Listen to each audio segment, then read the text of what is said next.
Na oslave sa nafúkujú balóny, u mňa sa nafúkujú kebablóny. Urobíme si domáci pita chleba.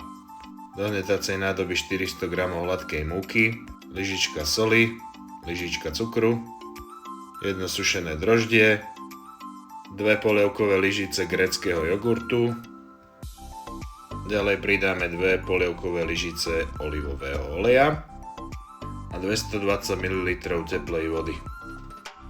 Zaklapnúť hnetací hák a 10 minút na strednom hnetingu. Vyhnetané cesto dáme na hodinku pod utierku vykysnúť. Po vykysnutí vyklopíme na pracovnú dosku a vymodelujeme si z toho takýto šulec, ktorý si rozdelíme na 5 rovnakých častí, ktoré následne vyvalkáme do takejto placky. Rúra rozohriata na 240 stupňov, na plech sa vošle len 4 kusy, jeden som potom dopekal solo.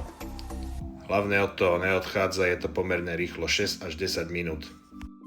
Po dopečení to nechaj poriadne vychladnúť a môžeš to naplniť tým, čo máš rád. Ja som z toho urobil kebab. Dobrú chuť a vidíme sa na budúce.